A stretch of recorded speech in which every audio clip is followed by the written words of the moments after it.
Hola, buenísimas tardes, Ana de Lucas. ¿Qué tal? ¿Cómo estás? Buenas tardes, pues muy bien y muchas gracias por estar aquí, por invitar y Bueno, por toda la divulgación que estáis haciendo. gracias a ti por venir y por ilustrarnos y porque cada día sepamos más cosas y mejores. Estupendo, estupendo. Vale, hoy veníamos a hablar teníamos planteado hablar de las constelaciones familiares. Yo te reconozco que no tengo ni idea, pero sí que te reconozco que tengo una pequeñísima experiencia ¿Sí? me acuerdo que salimos de un juicio, era un juicio importante, y al salir del juicio oí cómo alguien me perseguía con unos zapatos de tacón. Y cuando me di la vuelta, pues apareció una señoría que me decía que gracias por haber participado en el juicio, que bueno, todavía se ha valido muy bien, pero que sí me interesaban las constelaciones judiciales. Entonces yo digo, me suena eso a constelaciones familiares, pero dice, pues es muy parecido, pero en los juzgados sí funciona muy bien. Y me animó a apuntarme a algún curso de Ujú. constelaciones, pero al final no lo he hecho. El trabajo y la vida pueden más que las ganas y entonces no lo he hecho. Pero sí que me he quedado con las ganas de saber qué es eso de las constelaciones, tanto si son familiares, judiciales o las constelaciones que haya, que no sé cuántas habrá. Pero siempre me ha quedado con la curiosidad y con la inquietud de conocer un poco más sobre esto. ¿Nos podrías explicar un poco qué Sí, es claro, las constelaciones? claro, claro. Mira, yo soy especialista en las constelaciones familiares, sí que hago también constelaciones de empresa, eh, Ajá. por ejemplo, incluso sociales. He oído un poquito y he manejado un poco de las judiciales, pero sobre todo son constelaciones familiares. Entonces, las utilizamos mucho para ir al origen de los conflictos, que aquí se pueden aplicar, y para no seguir repitiendo patrones. Entonces, por ejemplo, hay familias donde la relación es mala entre madre e hija y la siguiente generación vuelve a ser mala y la siguiente igual. O, por ejemplo, hay familias donde los hijos no tienen ninguno pareja o no tienen ninguno hijo, o tienen muchos abortos no nacidos, como les llamamos nosotros. Entonces, todo esto que se va repitiendo y que en una familia parece normal porque se ha visto siempre que siempre ante un conflicto, ante un problema, una crisis, tienen las mismas reacciones, pues se trata de romper esa inercia y encontrar otras alternativas. Pues, por ejemplo, yo qué sé, en una familia se queda embarazada la hija de repente y entonces, ¿qué es lo que pasa? Pues en una familia, como es normal, diríamos, pues empiezan a gritar o la echan de casa. En otra familia, pues se deprimen muchísimo y la madre se da la bebida. En otra familia se empiezan a pegar y todo eso nos parece hasta muy normal, ¿no? Porque estamos acostumbrados a vivirlo de una determinada manera. O sea, pensamos que siempre cuando hay esa crisis, pues hay que llorar, pegar, irse, deprimirse, lo que sea, ¿no? Entonces, en las constelaciones familiares habría como tres fases. Una fase que es el tomar conciencia de cuál es el origen, qué es cuáles son las dinámicas que hay más allá de lo aparente, más allá de lo concreto. Otra que sería una fase de expresar, de que lo que está ahí escondido en ese subconsciente salga a la luz, que se empiecen a mostrar qué es lo guardado. Y luego la tercera, que sería la principal, es cómo aplicar todo eso en la vida de las personas para que fluya y sea más fácil todo. Eh, entonces, bueno, pues es algo muy completo en ese sentido y que suele dar muy buenos resultados. También es verdad que remueve bastante. O sea, quiere Ujú. decir que las personas que están en esa constelación, pues de repente son conscientes, se dan cuenta de temas que siempre los habían visto de una determinada manera. Y aquí empiezan a tener otra visión. ¿Mm? Y eso a veces es un poquito impactante. ¿Mm? Se acusa las constelaciones familiares, por lo que he visto, se les acusa también de ser pseudociencias, pseudoterapias, que no están basadas en la evidencia científica, que más cosas que se basan también en teorías como la resonancia mórfica o el misticismo cuántico. Pero por otra parte también se basa también en la antropología social, en la teoría sistémica, en la psiquiatría y el psicoanálisis, es decir, que tampoco es una cosa descabellada, ¿no? Bueno, por supuesto que no. Yo creo que cada vez hay más gente que lo prueba y que le sirve, que le es útil. Bueno, pues dentro de unos años esto seguramente estará ya todo con su metodología, con sus protocolos, y a lo mejor ya lo que es pseudociencia, lo que es tal, será lo siguiente. Entonces, lo que vemos aquí es que hay resistencia a lo nuevo, a lo que no se conoce, a lo que todavía no está muy rodado, y sin embargo hay que entrar en todo esto. Si Bueno, hay un problema, desde luego, pues podemos repetir y repetir o intentar buscar otras soluciones. O sea, hay que mirarlo de otra manera. Entonces, si no funciona ni con una pastilla o no ya. funciona con un cabreo, pues habrá que ver de qué forma. Entonces, si la gente le sirve, a mí me parece un método que en el día a día está dando Está muy buenos funcionando, resultados. está funcionando. Y además no es algo tampoco demasiado nuevo, ¿no? Porque ya lleva muchos No, años no, en no, funcionamiento. no, claro, ¿Tú claro. cuántos años llevas tú?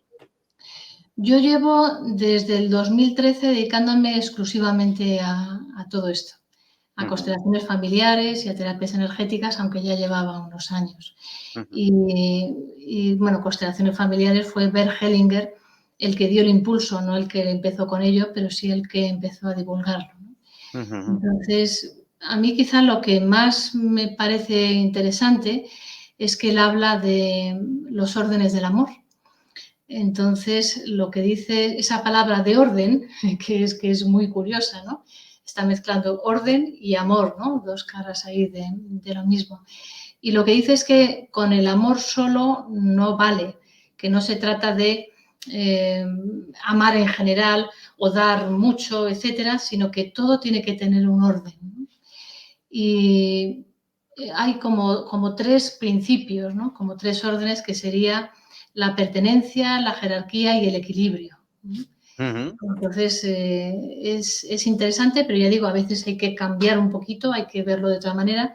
La pertenencia, por ejemplo, que se puede aplicar, pues esa parte judicial, o se puede aplicar a empresas, etcétera, significa que todo el mundo tiene derecho a pertenecer a ese sistema.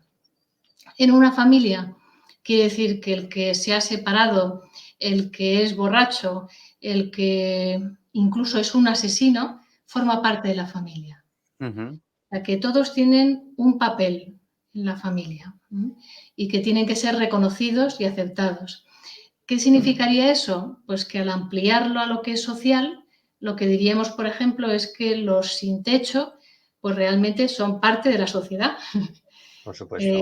No son unos excluidos, ¿no? Sino que tienen, para mí sería, bueno, pertenecerían a esa cloacas de la sociedad, en el sentido de que son parte del sistema, que está claro que ellos pueden salirse en algún momento, pero que también el sistema en sí mismo está propiciando que haya ahí algo. Entonces, es lo mismo, todos tienen su responsabilidad y todos tienen derecho a pertenecer, en este caso, pues delincuentes o demandantes o demandados, todos tienen su sitio, su puesto.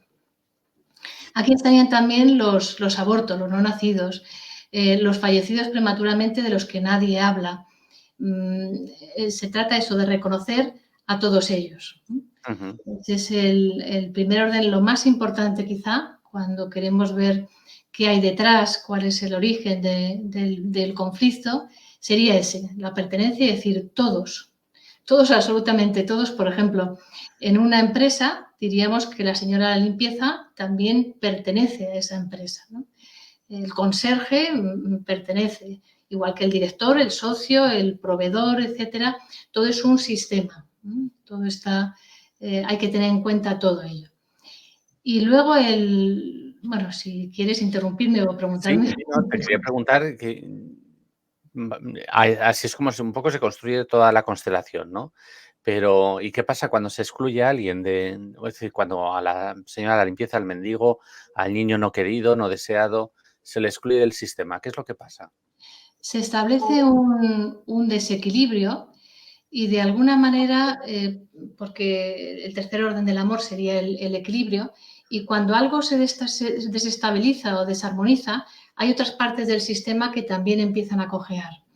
Entonces, a lo mejor, pues si un tío fallece en un accidente y no se vuelve a hablar de él, o hay extrañas circunstancias, pues a lo mejor un sobrino tiene alguna reacción o tiene algún problema, alguna crisis, alguna dificultad grande que está llamando la atención sobre algo que sucedió en el pasado, algo que no se resolvió, algún dolor, algún trauma que ha quedado ahí pendiente.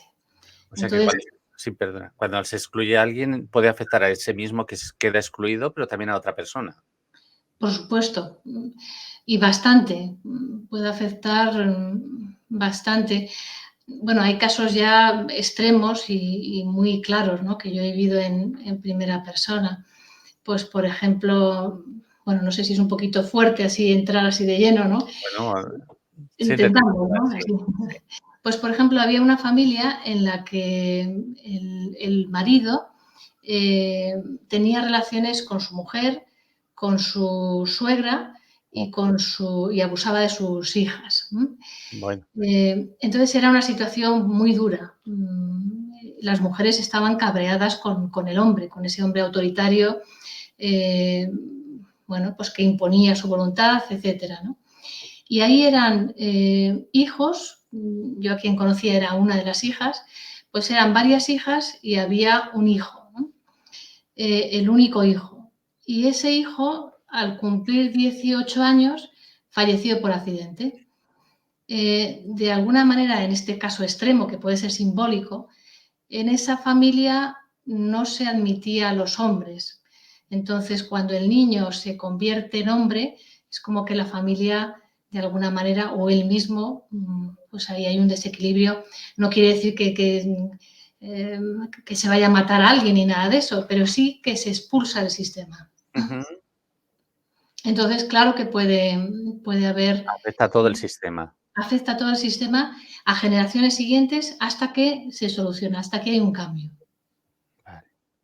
En el segundo orden de jerarquía, en el segundo orden era el de la jerarquía o algo así, ¿no? Sí, Me sí, habías dicho. ¿A qué sí. se refiere? Ese es muy interesante porque, y más en una sociedad como esta, que parece que todos somos iguales. Y aquí lo que estamos diciendo en constelaciones familiares es que cada uno tiene un papel en un sistema, pero son papeles diferentes. Que no es lo mismo ser padre que ser hijo, que Claro. ser hermano, que ser mujer, incluso que ser la primera mujer o la segunda o la amante. Entonces hay como unos roles, pero es como en una empresa también, diríamos, el presidente y el becario, bueno, pues de quién es la responsabilidad si sale algo más mal. Está claro que es del presidente, por mucho que el Claro. becario haya metido la pata, hay quien ha elegido al becario, quien le ha dado la responsabilidad. O sea, ahí el que decide, el que se puede equivocar, es el jefe. Pues en las familias pasaría igual. El padre, la madre, son los que tienen la responsabilidad. Son los que tienen que dar, equivocarse, serían los que nutren, los que protegen, los que apoyan, los que guían, etc. Y un hijo, de esa manera, tiene, para ser buen hijo, diríamos, tiene como dos funciones el ser buen hijo, que sería, por una parte, tomar la vida que los padres le dan, hacerla propia, y respetar y honrar a los padres. Sería de alguna manera agradecer a esos padres que le dan la oportunidad de vivir, pero también vivir una vida propia sin repetir la de los padres. Entonces, por ejemplo, no se trata de obedecer, no se trata de repetir y hacer lo mismo que quieren los padres, que estudies esta carrera, que te cases tal, que vivas en tal sitio, sino que un hijo, para ser buen hijo, lo que tiene que hacer es respetar a sus padres y hacer lo que él crea, lo que él sienta. Entonces, eso tiene muchas implicaciones. Por ejemplo, pues que en las familias donde los hijos son los que están todo el tiempo cuidando, apoyando a los padres, los que se creen mejores que los padres, no son capaces de recibir. Si están dando a los padres, es como que estuviera el orden cambiado y entonces no reciben de los padres, lo que quiere decir que a su vez no pueden dar a sus propios hijos. Yeah. O sea que tiene que haber ese orden donde cada uno tiene su papel, el que tiene más experiencia, antigüedad, el que tiene, bueno, pues en este caso el padre frente al hijo, pues tiene una responsabilidad. Sí, pero esa jerarquía es una jerarquía teórica o es una jerarquía real. Es decir, puede estar un hijo en un nivel de jerarquía superior al del padre. ¿Cómo funciona esto? Claro, es un problema. O sea, cuando el hijo se siente mejor que el padre, eso lo que hace es desequilibrar todo el sistema familiar. Si el Ujú, hijo piensa que él sabe más, eh, ya digo, no está recibiendo, no está aprovechando la experiencia de sus ancestros, de su padre, de sus abuelos, para hacer sus propios avances. Es como si empezara de cero. Y la idea es, en un sistema familiar, aprovechar de lo que han hecho ya los mayores. O sea, decir, no es que mi padre metiera la pata, mi abuelo fuera un no sé qué y el otro fuera tal, sino que cada uno ha ido experimentando, ha ido aprendiendo y entonces, como consecuencia, yo lo tengo más fácil para hacer tal. Claro, yo he podido estudiar una carrera, pero porque mis padres pues hicieron tal cosa. ujú, Hay un ejemplo muy curioso, por ejemplo, relacionado en España con la guerra civil. ujú. Y es que sería un transgeneracional, ¿no? Una comparación entre generaciones. Y tenemos la generación que vive la guerra, que se viven experiencias límite. Hay personas que mueren, personas que matan, personas que delatan, etcétera. Sí. Y hay eso, situaciones muy límite que se viven y sin embargo no se pueden expresar, no se pueden desahogar las personas. Pues, por ejemplo, mi abuelo que estuvo en el frente, estuvo en la guerra y él podía tener pesadillas por la noche, pero no era capaz de hablar del tema, le costaba mucho, ¿no? Ujú. Entonces, claro, hay una generación, quiere decir que mi abuelo ha sobrevivido y esa capacidad de supervivencia la tengo yo también, la tienen sus hijos y la tenemos los nietos, ¿no? Porque es algo que ya ha vivido, ha sido capaz de hacerlo. Y sin embargo, esa gestión emocional, pues no pudo hacerlo él, era mucho ya para él y lo ha dejado a las siguientes generaciones. Entonces, después de esa generación que estuvo en la guerra, lo que hay en la siguiente es un problema muchas veces, estamos generalizando, ¿no? Muchas veces entre hermanos, conflictos entre hermanos, hablamos de la guerra civil como guerra entre hermanos a veces, ¿no? Y en las familias, en la siguiente generación, lo que puede haber mucho es temas de herencias, conflictos con herencias, denuncias, juicios, etcétera, hermanos que no se hablan durante 20 años.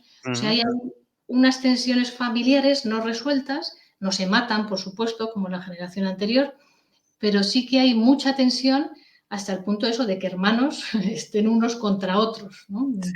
Pero ya es en otro grado. Y luego a lo mejor la siguiente generación, que puede ser la mía, pues puede haber un extremo contrario, que es que se huya de los conflictos. Ujú. Entonces, pues hay una discusión, hay un problema de lo que sea, y lo que se busca es la paz en sí misma, más que resolver el conflicto, más que encararlo, más que poder mirarlo. Eso es un avance, está fenomenal, no buscar la guerra, no querer el conflicto a toda costa, pero no es la solución. Ya. No es la solución, pues porque estás huyendo de algo al final. Ujú.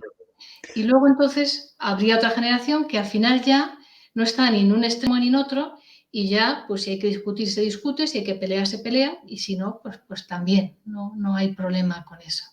Ya. Entonces, lo que vemos es que hay un trabajo en varias generaciones, en este caso serían en 4 generaciones, que están buscando lo mismo. Eh, por eso decimos que la paz no se busca, sino que la paz se encuentra y muchas veces mirando el conflicto. Los conflictos que no se solucionan empeoran, ¿verdad?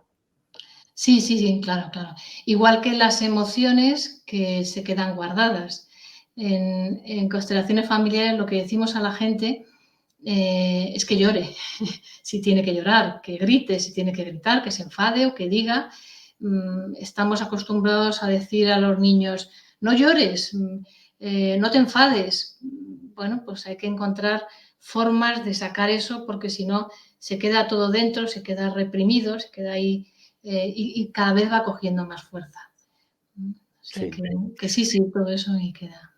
Y el siguiente orden, el último, era el del equilibrio, ¿no? Cuando se Eso es. desajustan las cosas. Sí, ¿Cómo sí, funciona? sí.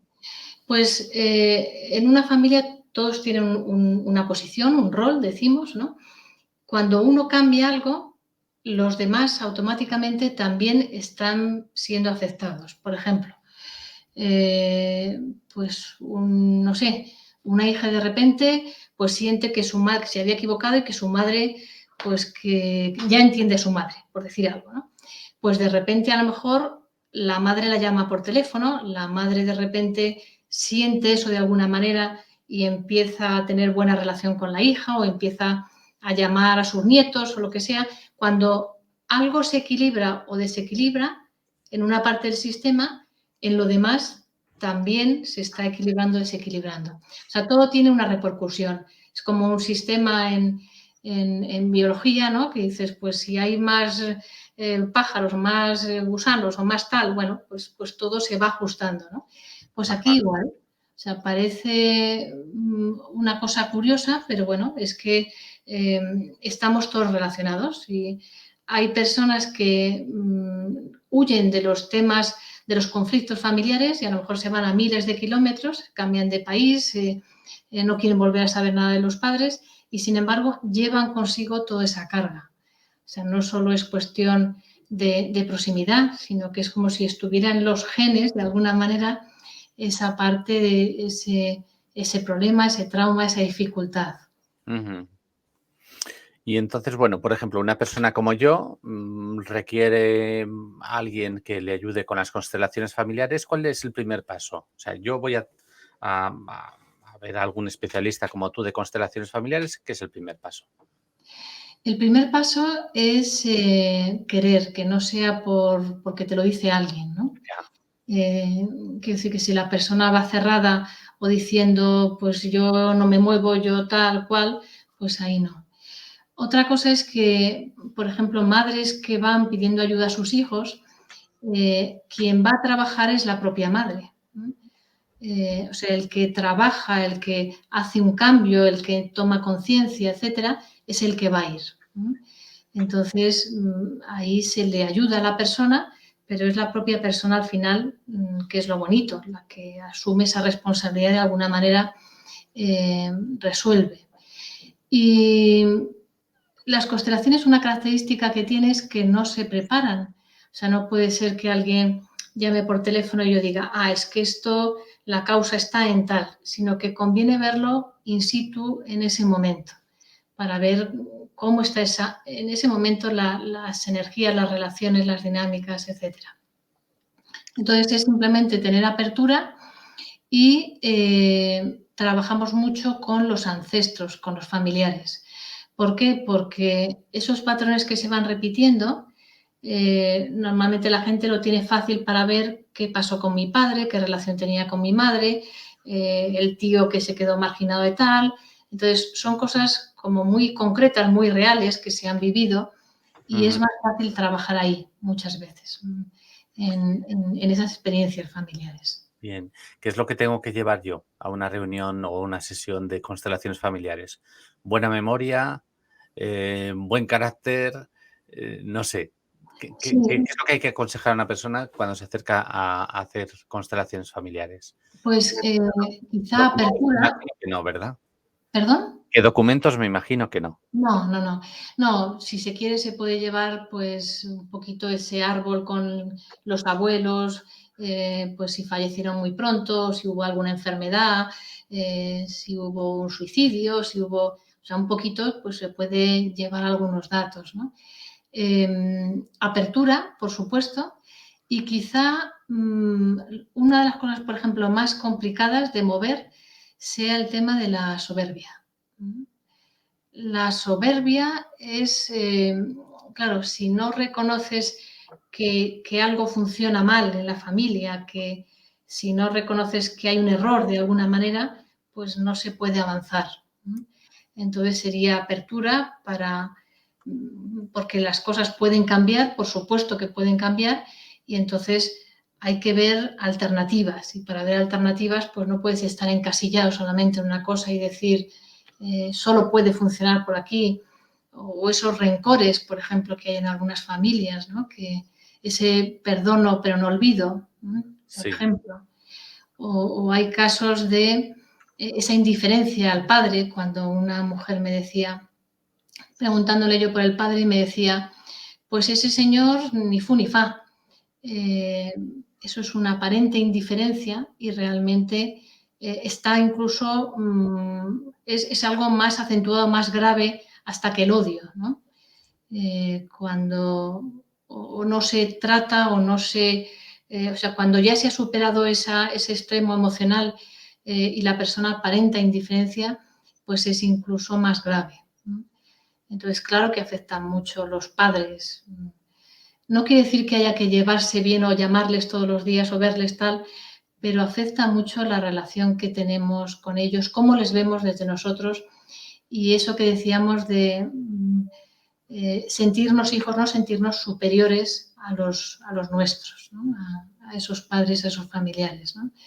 Tener esa humildad, digamos, de saber que sí, que nosotros, pues sí, sí, yo sé hacer esto, pero porque mis padres me lo han puesto fácil, o mis abuelos, o mis bisabuelos, ¿no? El reconocer, como decimos, que los padres han hecho lo que podían, lo que sabían, y que nosotros no somos quien para juzgar. O sea, en este caso sería decir, el juez, bueno, pues el juez es el jefe de una empresa, es el que decide, al final el que se puede equivocar también, pero desde luego, como hijo a mí no me pagan para juzgar. Como hijo no tiene sentido decir mi padre fue bueno, mi madre fue mala, porque muchas veces al final son dos caras de la misma moneda. Ujú. Y eso se puede aplicar en los conflictos, ¿no? En los conflictos que sería incluso intentar solucionarlo pues, por otras vías que no sea llegar a extremos, ¿no? Eh, y no tiene que ser solamente el uno es bueno y el otro es malo, sino encontrar un poco esas fórmulas, ¿no? Primero ir al origen y ver pues dónde está el problema, ¿no? Si lo que sea, una falta de respeto, etcétera, etcétera. Pero ya digo, cuando se dice mi abuela era una santa y mi abuelo era un no sé qué, pues ahí normalmente no es así, Ya. porque se ha elegido, el abuelo ha elegido a la abuela ha elegido al abuelo normalmente, y han tomado sus decisiones y han ido, y son los dos responsables. Entonces, en un Claro. conflicto... Y una vez que una persona entra dentro de esta dinámica de constelaciones familiares y empieza a escarbar en su propia vida, me imagino que llega un momento en que reconoce cuál es el problema y a partir de ahí, ¿qué es lo que se hace? Muy bien, sí, decimos que primero es tomar conciencia, luego esa parte de expresar, entonces si ha quedado, por ejemplo, una tristeza, pues reconocer, ayudamos si es un problema, por ejemplo, con el padre, más que cabrearse con el padre o cabrearse con el jefe o con el juez, la idea está en pedir. Un hijo pide y no exige y no sirve de nada cabrearse, sino lo que Ujú. tiene que hacer es reconocer, por ejemplo, delante del padre, pues no me has hecho caso, yo he sentido que no reconocías mis éxitos o mis progresos, o no estabas ahí cuando yo lo necesitaba, etcétera, ¿no? Sería, eh, bueno, una postura, posicionarse de una determinada manera también, ¿no? Cuando se toma conciencia, entonces en el día a día se empieza a ver que las cosas que se hacen, esas actitudes, esos posicionamientos, no es necesario que sean rígidos, sino que se puede cambiar.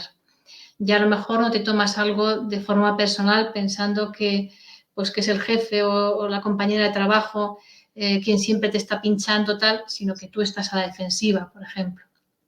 Ya. Porque tendría un símil el padre con el jefe, incluso con Dios. Entonces, las personas que están enfadadas con el padre normalmente pueden tener problemas con el jefe, con la autoridad, con cualquier tipo de autoridad.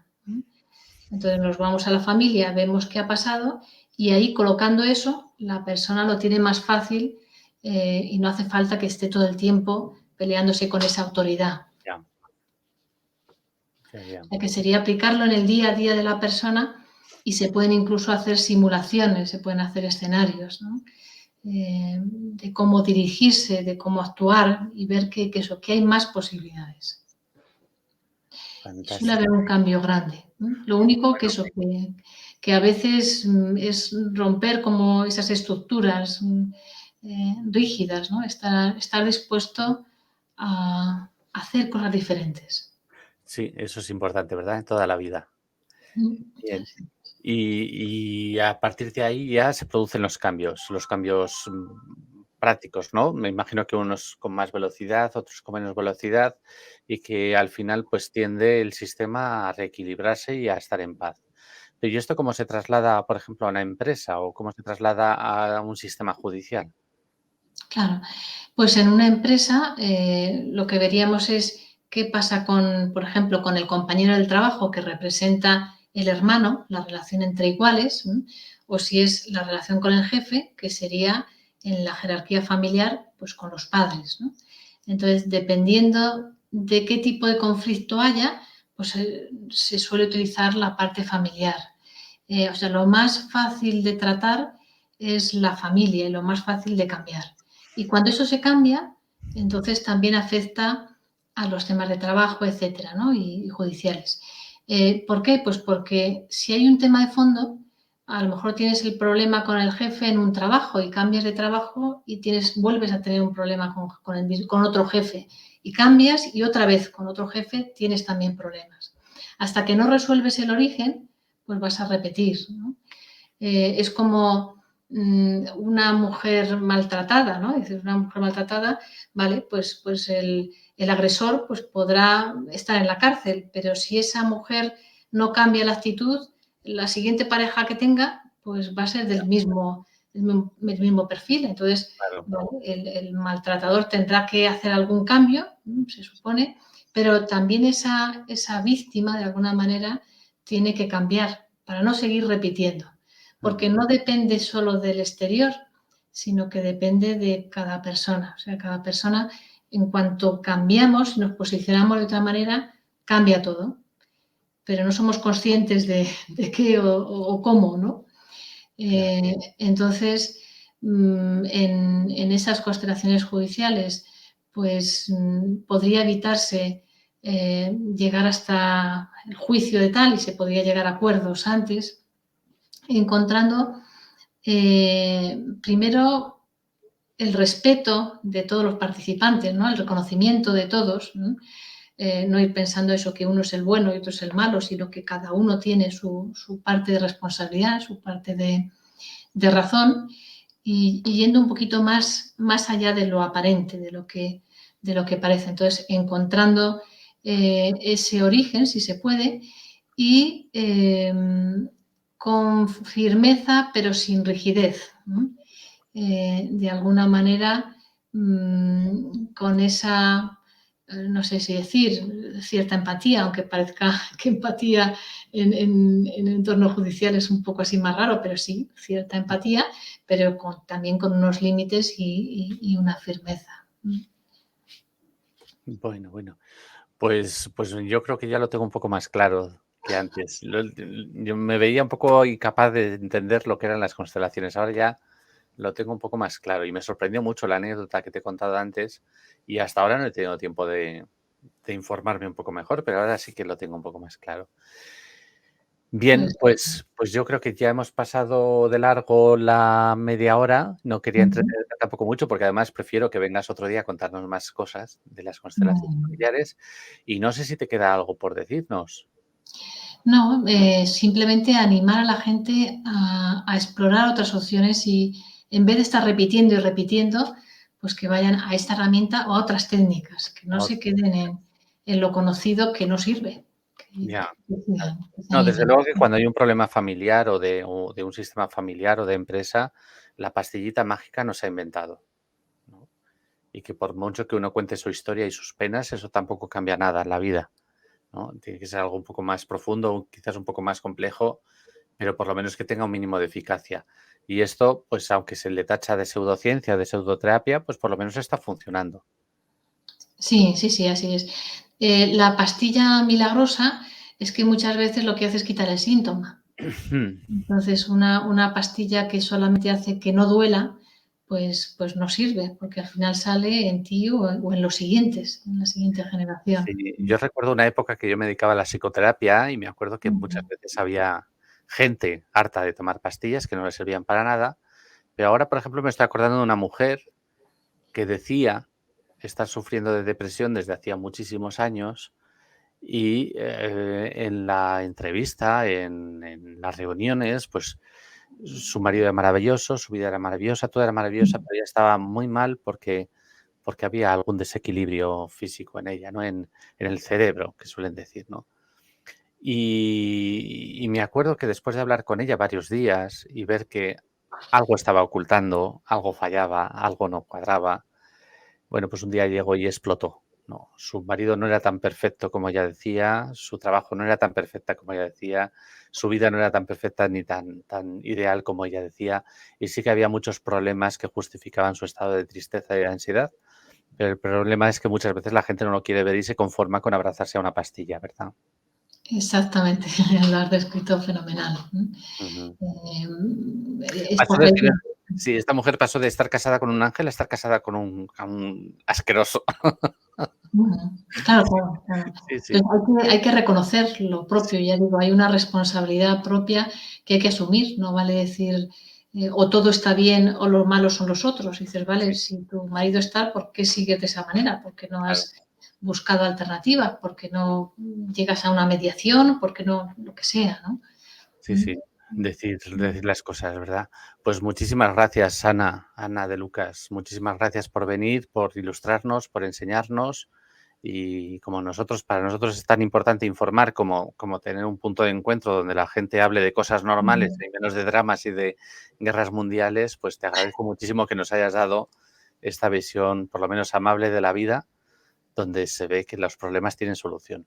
Por supuesto, pues muchas gracias por todo lo que estáis haciendo, por Bueno, divulgar y por ver las cosas de otra manera, que yo pues creo que gracias a estáis ti. creando estructuras nuevas. Pues gracias a ti por estar aquí, por acompañarnos. Muchísimas gracias por venir.